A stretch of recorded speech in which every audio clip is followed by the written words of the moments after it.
Bonjour tout le monde, c'est Romilou. Je suis très heureuse de vous retrouver pour la suite de ce tag, donc la quatrième vidéo. On va voir 5 questions aujourd'hui et on va démarrer par mon tarot qui va représenter 2023 pour moi. Alors, c'est comment dire, le tarot qui va représenter pour moi dans mon cœur et dans ma tête ce que j'ai décidé que 2023 sera. Euh, il faut bien avoir un petit peu de, comment dire, d'imagination sur l'année qui arrive. Et voilà, et on sait tous que, voilà, en ce moment, avec tout ce qui se passe, etc., la société, les guerres, l'inflation, etc. Enfin bon, bref, on a tous notre lot de soucis, que c'est pas facile.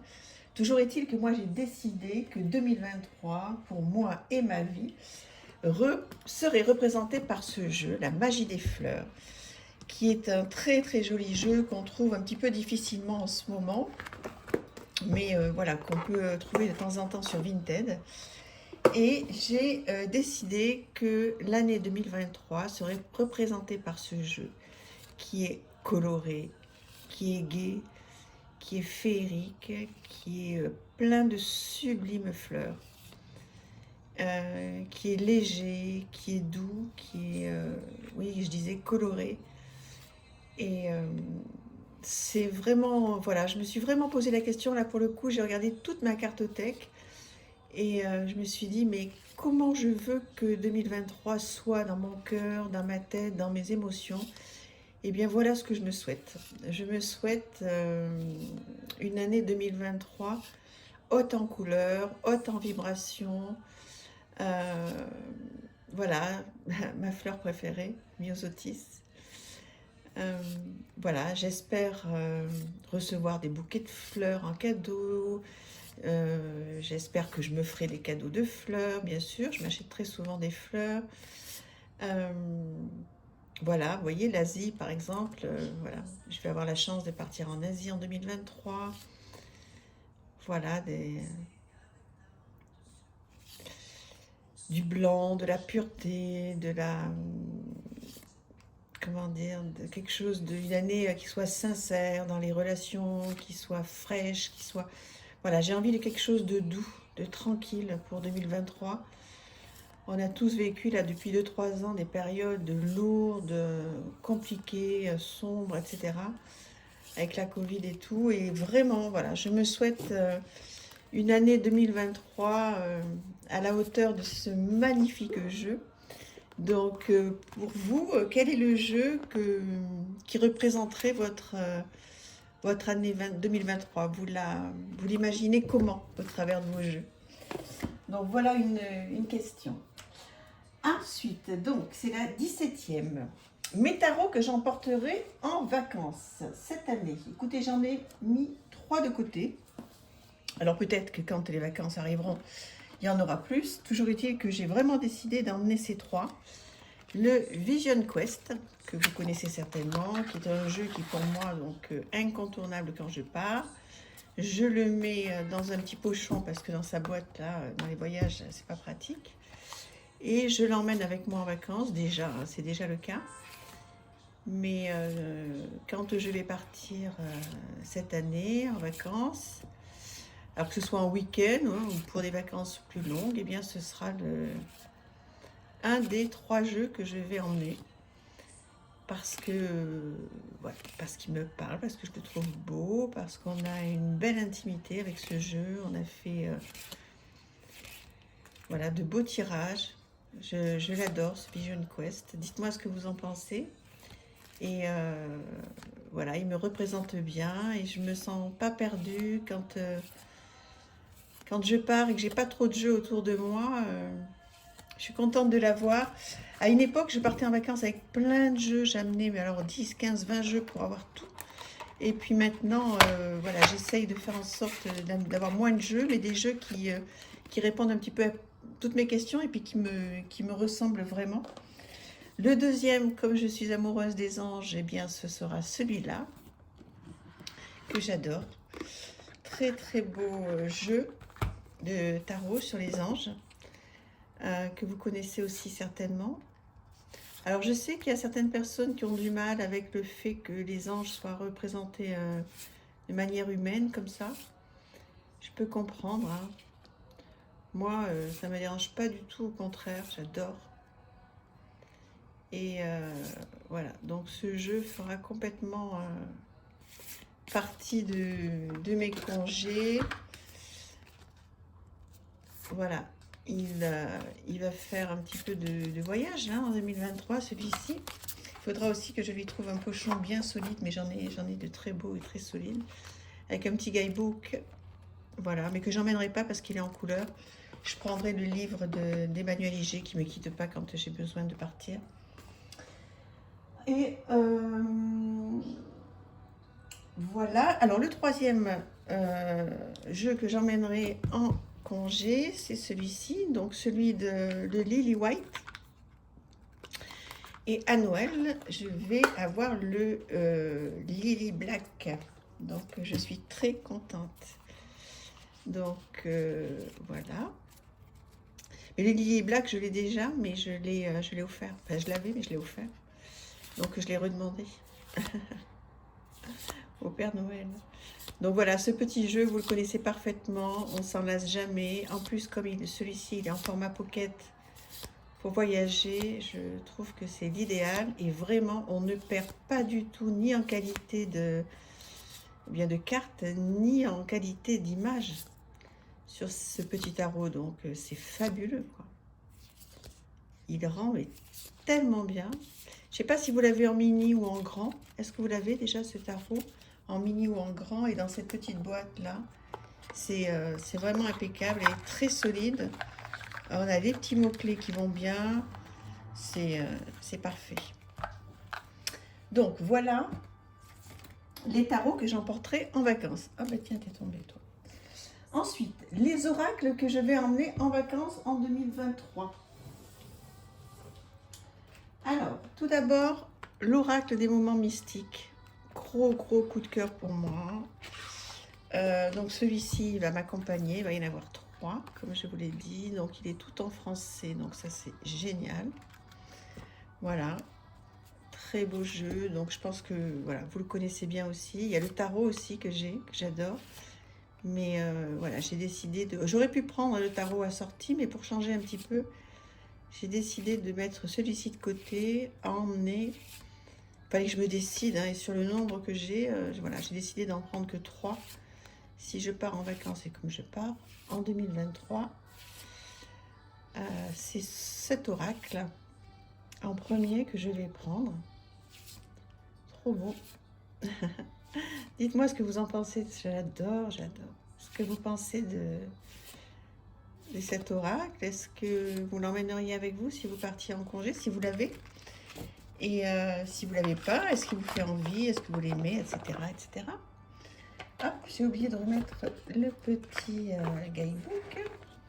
Ensuite, le deuxième oracle que j'emmènerai en vacances, c'est le Divine Inner Magic Oracle, que j'aime énormément, mais alors vraiment, vraiment, superbe guidebook, tout en papier glacé, en français.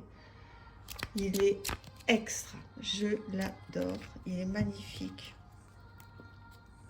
Voilà, je vous l'ai présenté, hein. Vous avez une présentation complète sur ma carte, donc en français et en anglais. Il est coloré, il est d'une qualité fabuleuse.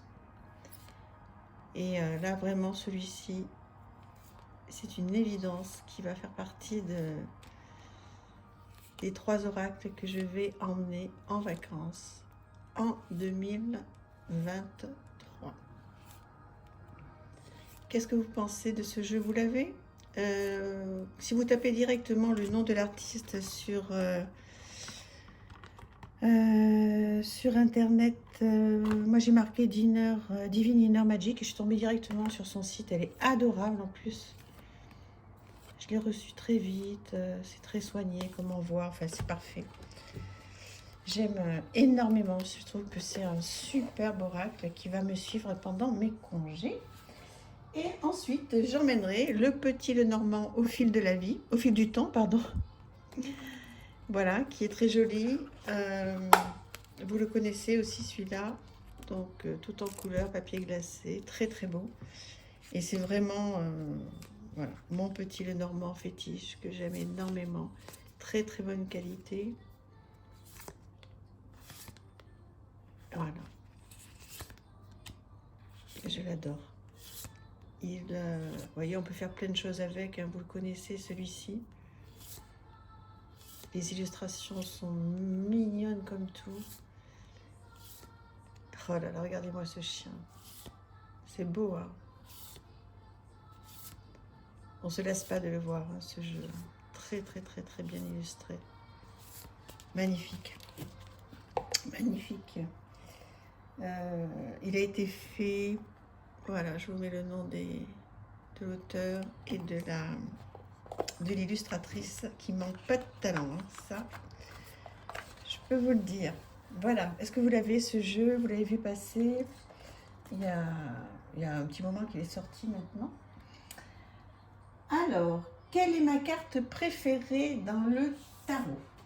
Alors, je vous ai sorti une carte du Rider-Waite, donc de ce jeu-là, tout simple, du tarot Waite, et je vous ai sorti donc cette carte qui est pas forcément la plus jolie des cartes de l'ermite, mais qui en fait me représente complètement. Voilà, j'aime de plus en plus avoir du temps pour moi, j'aime de plus en plus faire de l'introspection. Cette carte me représente beaucoup, j'adore apprendre à vivre avec moi-même, apprendre à m'accepter, j'aime prendre du recul sur les choses. J'ai vraiment besoin très très très souvent d'isolement, de faire en sorte de pouvoir étudier, réfléchir, prendre mon temps, voilà, en fait tout ce que représente l'ermite en fait. C'est ma carte préférée et il me ressemble énormément, même si je suis sociable hein, et joviale quand ça s'y prête, mais le fond de moi, voilà, il ressemble à l'ermite avec le temps. Avec le temps, je suis devenue complètement comme ça. J'aime énormément être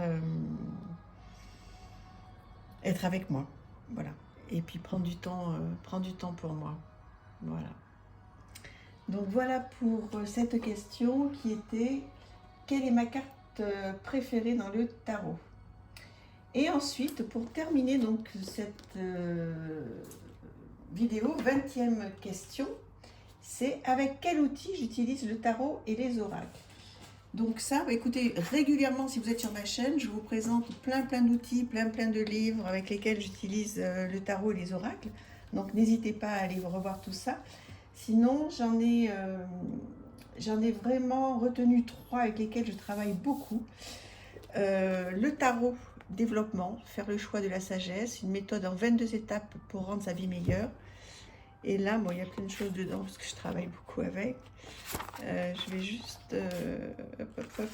Donc ça, c'est des plumes que mon petit-fils a ramassées à la ferme. Voilà. Donc en fait, là, vous avez donc les 22 arcanes majeurs et comment travailler avec ces 22 arcanes. Voilà, donc par exemple, le battleur, agir pour ne pas subir. Donc vous avez des petites explications sur le battleur.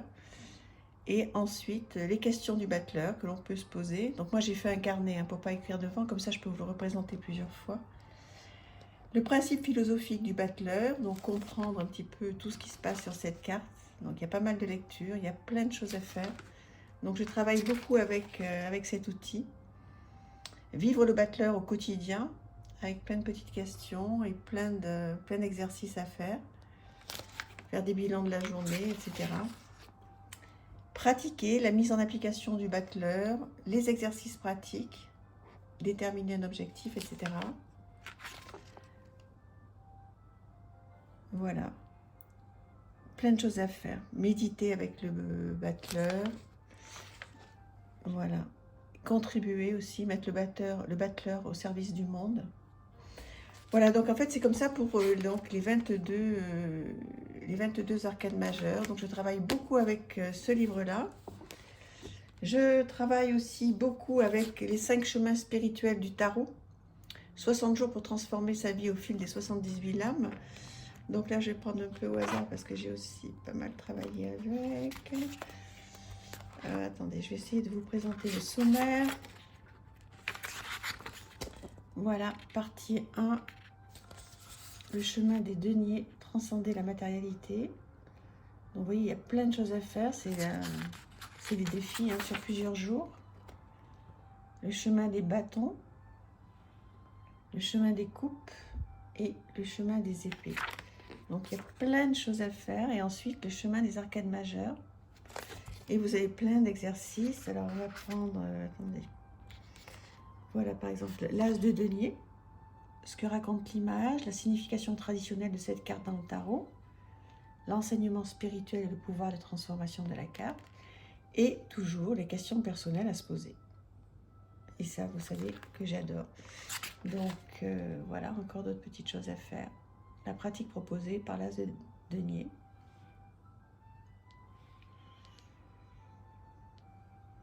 Voilà. Donc il est très très très bien ce livre. Les 5 chemins spirituels du tarot. Donc ça, c'est vraiment les livres, les outils que j'utilise avec le tarot, que je continuerai à utiliser en 2023. Et bien sûr, la Bible du tarot, que j'ai depuis pas très longtemps, que je trouve super. Là, pour le coup, c'est vrai qu'il porte bien son nom. C'est une vraie Bible, il y a tout ce qu'il faut. Qu'est-ce que le tarot? L'histoire du tarot, pourquoi utiliser le tarot, comment il fonctionne, le langage symbolique, etc. Voilà, tous les étalements pour l'amour, le travail, etc. Et là, vous avez tout. Tout est expliqué pour chaque carte. Des mots-clés, des phrases clés, l'interprétation. Vous voyez, c'est vraiment très très bien fait. Il est tout en couleur, en papier glacé. Il est parfait, il n'est pas cher, 18 €. C'est vraiment le livre qui va m'accompagner là aussi en 2023. Voilà donc pour la 20e question. Et donc demain, on se retrouve pour les 5 dernières. Je vous embrasse, merci infiniment. Au revoir, merci.